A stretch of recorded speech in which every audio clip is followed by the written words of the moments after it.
Est-ce que vous avez déjà été dans une réunion et vous vous êtes demandé « mais qu'est-ce que je fous là ?» Je pense que ça nous est déjà tous et toutes arrivé.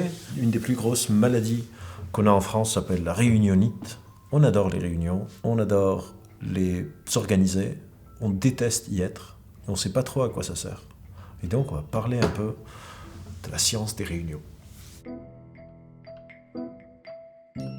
La première question qu'on peut se poser, c'est est-ce qu'il y a une sorte de taille magique pour les réunions? Parce qu'au-delà d'un certain nombre de personnes, c'est plus une réunion, c'est un spectacle. Il y a 4-5 personnes qui parlent, et les autres, c'est un peu le public. Ils sont là, ils écoutent, mais on ne participe pas trop. Alors, figurez-vous que certaines personnes ont essayé d'étudier combien de personnes un groupe de gens est plus efficace. Le nombre est assez réduit. Bon, en général, entre 4 à 8 personnes. Au-delà de 8, beaucoup de personnes ne prennent plus vraiment part à la réunion, elles assistent de manière un peu passive. Et en dessous de 4, on ne gagne pas la puissance du groupe, la fameuse sagesse des fous. Donc il faut faire attention de, est-ce que quand j'organise une réunion, j'ai suivi des sortes de best practices qui peuvent être plutôt utiles pour qu'une réunion soit efficace et qu'on ne crée pas cette sensation de qu'est-ce que je fous ici. Le nombre de participants est important parce que, encore une fois, on veut que tout le monde prenne part pour qu'on puisse profiter de tout le monde. Donc, premier facteur, le nombre de participants. Deuxième facteur, c'est un peu l'ordre du jour. Est-ce que l'ordre du jour est établi? Est-ce qu'on sait de quoi est-ce qu'on va parler? Et est-ce que les sujets sont pertinents à toutes les personnes qui sont présentes à la réunion? Et là aussi, on voit que le facteur nombre de personnes à la réunion influence automatiquement celui-ci.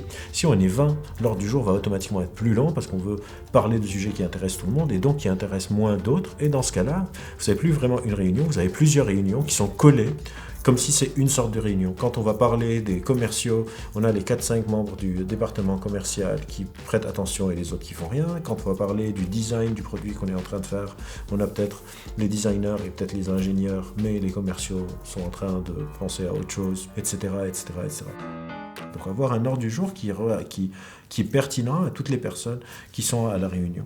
D'autres facteurs aussi viennent rentrer en jeu. Par exemple, une amie et brillante chercheuse, Marwa Elzen, travaille sur ces sujets. Elle a montré que dans les réunions, il y a aussi l'organisation, en tout cas l'état de la réunion dans lequel chacun se trouve et chacune se trouve, qui influence sur la manière dont on parle.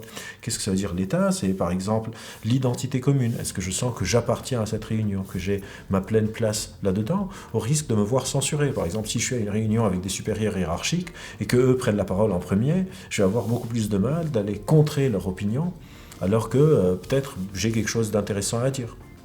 Un deuxième, c'est comment est-ce qu'on crée des environnements où je me sens en sécurité. Si je veux exprimer une opinion négative, est-ce que je sens que je vais être puni derrière? Si tout le monde est dithyrambique sur un nouveau produit qu'on est en train de lancer, et moi je pense qu'il y a un bémol dessus, est-ce que je vais l'exprimer et me sentir en sécurité de le faire, ou est-ce qu'on va me retomber dessus? Et dans ce cas-là, je vais par exemple m'auto-censurer. Le partage des responsabilités, le partage du stress, le partage des ressources. Est-ce que je sens que dans une réunion qu'on est en train d'essayer de chercher le coupable, et donc si je me sens un peu mis au coin, la réunion va moins bien se passer que si je sens qu'il y a une sorte de responsabilité qui est plus juste dans la distribution des responsabilités et des rôles, et on considère vraiment qu'on a une identité unie dans le groupe de notre réunion. Et d'ailleurs, le dernier point, c'est cette notion de justesse. En anglais, on dit de fairness, c'est-à-dire est-ce que je sens que à la réunion, mon travail est valorisé ou est-ce qu'il est en train d'être pompé? On le voit dans les rapports hiérarchiques là aussi. Je vais peut-être dire une idée et quelques secondes après, un supérieur hiérarchique va reformuler exactement mon idée, mais d'une autre manière, et tout le monde va dire « Ah ouais, super idée Gérard, alors que c'était la mienne. Il y a plusieurs facteurs à prendre en compte quand on est en train d'essayer de mener à bien une réunion. De laisser les personnes qui ont le plus de chances de s'auto-censurer de parler en premier, donc souvent les supérieurs hiérarchiques de parler en second.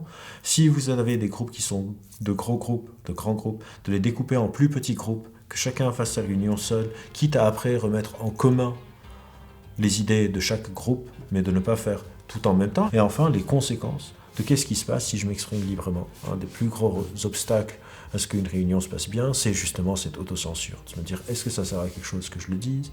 Est-ce que je vais être jugé négativement? Moi-même, j'ai fait ma thèse sur ce qu'on appelle la phobie sociale, la peur de parler en public, la peur du jugement d'autrui, et la majorité des personnes qui ont une sorte d'anxiété sociale, en sachant que c'est très très commun dans la population générale, souvent elles veulent rien dire, peut-être qu'elles vont envoyer un mail derrière, dire salut, à la réunion je voulais pas trop parler, mais je pense que cette idée n'était pas bonne, ou j'ai cette idée à proposer, et l'idée est brillante, et tout le monde en aurait profité, mais on n'a pas créé les conditions nécessaires pour que cette personne se sente assez bien en sécurité. Pour finir, probablement que la meilleure réunion, c'est celle qu'on ne fait pas. Si les choses se passent bien, les réunions devraient vraiment être un outil qui doit être utilisé de manière parcimonieuse, de ne pas en mettre plein, parce qu'à chaque fois que vous êtes en réunion, théoriquement, vous n'êtes pas vraiment en action, et vous êtes juste dans la préparation de l'action, vous risquez de tomber dans un autre piège, qui est un adage que j'aime beaucoup, qui est de confondre le mouvement et l'action. C'est pas parce que vous êtes en train de faire des réunions que vous êtes en train de travailler. L'important aussi, c'est derrière de concrétiser et de mettre dans l'action et dans la pratique et de voir où est-ce que ça va pas au lieu d'essayer de tout résoudre dans notre tête.